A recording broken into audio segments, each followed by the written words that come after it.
Morning, everyone. Morning. There are only 5 legislative days left before the Affordable Care Act tax credits expire. And we have yet to see a Republican plan to prevent tens of millions of Americans from experiencing dramatically increased premiums, copays, and deductibles. We know that premium increases, in some cases, will be $1,000 or $2,000 per month. This is going to make health care unaffordable for millions of working class Americans, middle class Americans, and everyday Americans. And yet Republicans are continuing to bury their heads in the sand, completely and totally uninterested in finding common ground to make life better for the American people, in this instance, by extending the Affordable Care Act tax credits. House Democrats remain ready, willing, and able to sit down with our Republican colleagues anytime, any place, and anywhere in order to enact a bipartisan agreement that protects the health care of tens of millions of Americans, to fix our broken health care system, and to deal with the Republican health care crisis decisively, which is crushing the American people. But Republicans continue to pursue a my way or the highway approach, which has gotten them nowhere this year, and it's consistently hurt the American people. All across the country, we are seeing Republican extremism being rejected, most recently in the city of Miami, a city that is more than 70% Latino, in a county, Miami-Dade, that Donald Trump just won in 2024. And a year later, a Democrat was elected as mayor of Miami for the first time in nearly 3 decades by 20 points. And yet Republicans continue to ignore the reality that is unfolding all across the country. The American people are rejecting your extremism and embracing our focus on driving down the high cost of living, dealing with the affordability crisis, which is real, it's not a hoax, and fixing our broken health care system.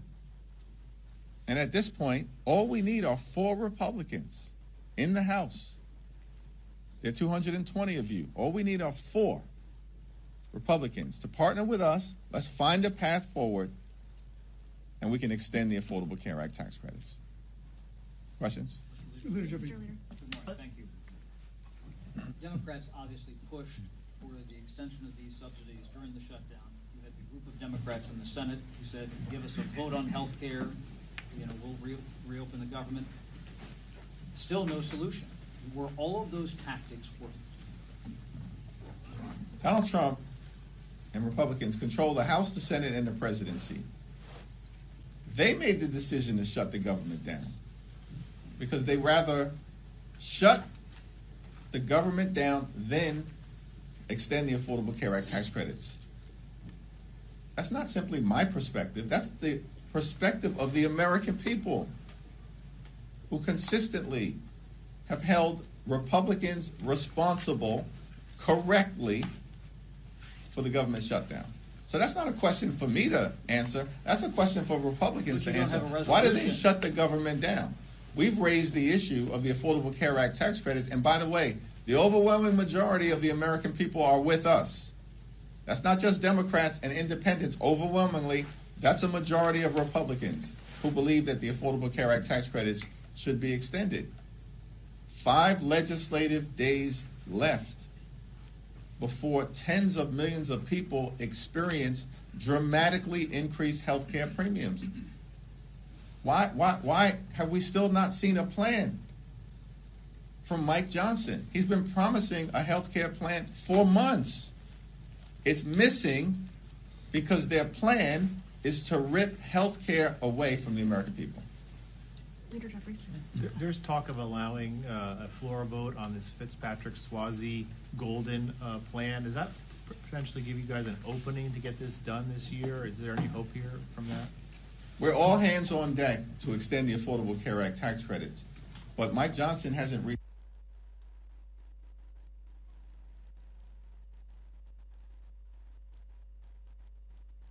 forward would suggest to me that Mike Johnson is not serious about protecting the health care of the American people. The Indiana Senate stopped President Donald Trump's redistricting push in the state. Given that development, are Democrats still full speed ahead on redistricting, or should you guys consider a more reserved approach right now? Donald Trump launched this unprecedented effort to gerrymander congressional maps all across the country as part of his scheme to rig the midterm elections. There were many skeptics and critics out there who argued that our efforts to take back the House was doomed because of some master plan that Donald Trump concocted that apparently as Democrats we were just supposed to unilaterally disarm, roll over and play dead, and allow Republicans to steal the midterm elections. We said from the very beginning, that ain't happening. And now it's obvious to everyone. Beginning, of course, with the dramatic actions taken initially by Texas Democrats to use every tool available to them to either block the Texas scheme to rip 5 seats away from us, or elevate the issue so that the American people know across the country what Republicans are up to. And beginning in California, we have responded decisively. And the reality of the situation is that Republicans may have started this redistricting battle. We, as Democrats, plan to finish it. Thank you, Mr. Leader. The Trump administration earlier this week announced the settlement with some Republican-controlled states to effectively end the SAVE program, the repayment program that President Biden created during his administration. That will affect up to 7 million borrowers. You've been very critical of Republicans, saying that they're exacerbating the affordability crisis as you see it. Do you see the end of this program and what the Education Department is doing by announcing this proposed settlement as potentially hurting even more Americans who could be forced into less generous, programs, have more trouble paying their student loans back? How do you see student loan debt within the context of the affordability crisis? Well, the Trump administration has launched an all-out assault on public education in America. They have destroyed the Department of Education in real time, and they're going after hardworking American students, including college students, who are just simply trying to experience the American dream, an American dream that is increasingly out of reach for far too many hardworking American taxpayers. And the American people know it. And the American people also know that Donald Trump's administration and Republican policies have been a complete and total disaster. That's why this guy is at like 36% in approval. They're losing elections all across the country, literally in deep red parts of the country, including most recently in Miami and in Georgia, where the Republicans lost a special election for a state house seat that Donald Trump had just won by more than 12 points. And so, from our vantage point, listen, we want to work with anyone to find the common ground to actually solve the problems that the American people want us to solve. And that's lowering the high cost of living and fixing our broken health care system while cleaning up corruption at the same period of time. And the assault on all of the things that have been done, including trying to ease the debt burden that students across this country have confronted, is irresponsible and is further evidence of the fact that Republicans never intended to keep their promise to lower costs on day one, because they haven't done a damn thing to make that happen. Leader Jeffries. Hold on. Mr. Leader. Who's speaking?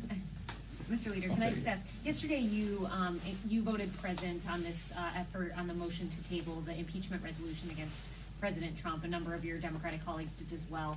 Do you think that the president has committed impeachable offenses? We issued a statement on that motion to table, and that statement speaks for itself. Thanks. Leader Jeffries, thank you very much. Eric Christie with The Independent. Just now, the Oversight Committee released more photos and more documents from the Epstein files. We have 7 legislative days until the Department of Justice. Why was it important to release those documents and those photos? And what else should happen if the Trump administration doesn't comply? What can Congress do if Congress doesn't comply with this? Or the DOJ doesn't comply with this? Well, the so-called Department of Justice under the Trump administration needs to comply with the law. And we as Democrats, led by Robert Garcia, the top Democrat on the Oversight Committee, are going to continue to make sure that we're holding this administration accountable. These people who are part of the Trump administration, including Donald Trump and J.D. Vance himself, all said for years that they wanted to release the Epstein files. Then they come into office and do the exact opposite. Obstruct and obfuscate, hide stuff from the American people. All we want is full transparency so that the American people can get the truth, the whole truth, and nothing but the truth. That's what the Epstein survivors deserve and have demanded. And we're going to make sure that the Department of Justice complies. Thanks, Leader Jeffries. You say that at least 4 Republicans are needed to cross the aisle to get health care done. Well, there are nearly a dozen Republicans who have signed on to the discharge petition for both the Fitzpatrick bill and for the Gottheimer bill. Why not endorse one of them or both of them and encourage your members to sign on as well to get the ball rolling in that respect? We're actively reviewing those 2 discharge petitions, and we'll have more to say about it early next week. But what is clear, time is running out. Where were these Republican ideas over the last several months? You know what? They were so busy shutting the government down. Donald Trump's busy playing golf. They could find $40 billion to bail out their right-wing dictator friend in Argentina. They're pardoning people like George Santos and Rudolph Giuliani. And they're running around trying to promote their one big ugly bill, which enacted the largest cut to Medicaid in American history. That's what got the ball rolling on the Republican health care crisis. And as a result, hospitals, nursing homes, and community-based health centers are closing all across the country, including in rural America. They ripped food assistance out of the mouths of hungry children, veterans, and seniors, and they did all of that with great urgency so they could reward their billionaire donors with massive tax breaks. And they made those tax breaks permanent. And now at the 11th hour, they're scrambling. It still remains the case that the most direct path forward is a straightforward extension of the Affordable Care Act tax credits. And there's one discharge petition that does that. And it has 214 signatures. And all we need are 4 Republicans to join us. Just to follow up on that, though, I understand that your ideal path is a clean extension, but Republicans have made clear that they will not go for a clean extension. So would you be willing to settle for something that's not a clean extension in the name of saving these subsidies? We're going to evaluate every single good faith proposal, but it has to meaningfully provide certainty to the American people who are at risk of having their health care ripped away from them. These Republicans made those massive tax breaks for their billionaire donors permanent.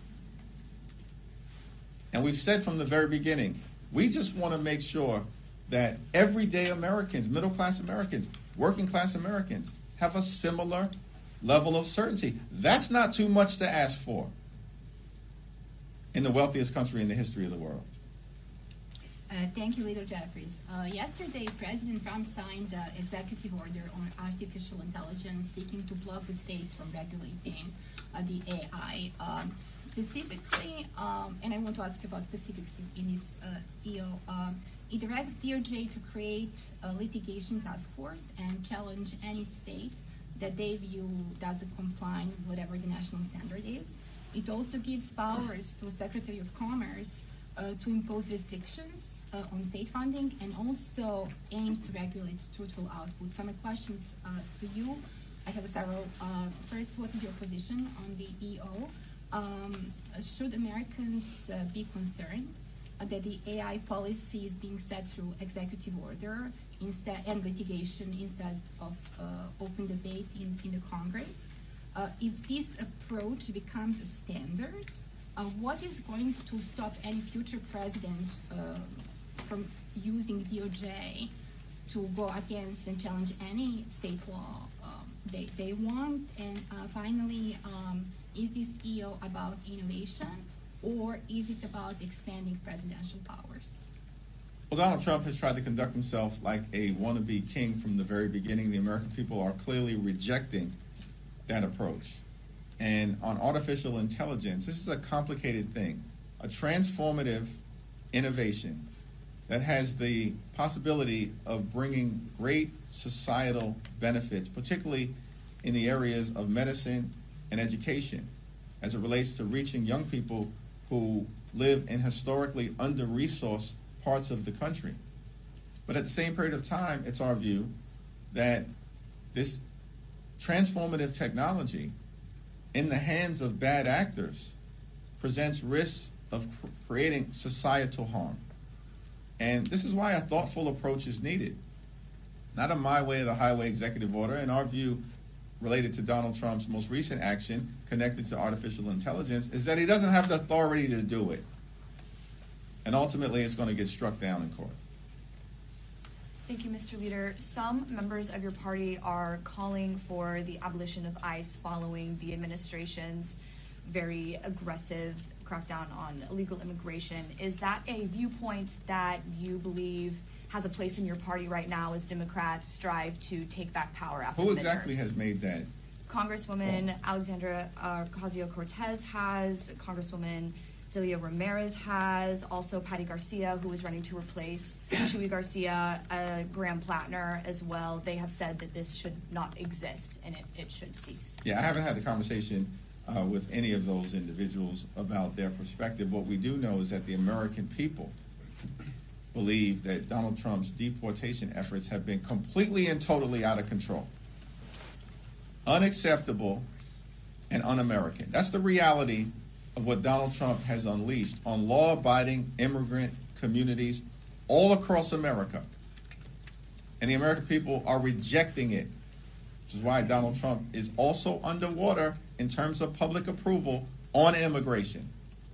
Now, we believe, as Democrats broadly, that we need a strong and a secure border consistent with our history and experience as a nation anchored in the rule of law. Donald Trump doesn't believe in the rule of law, and neither do his sycophants who serve in Congress, who fail to understand that we're a separate and co-equal branch of government, not a wholly owned subsidiary of the Trump cartel, because that's how they behave.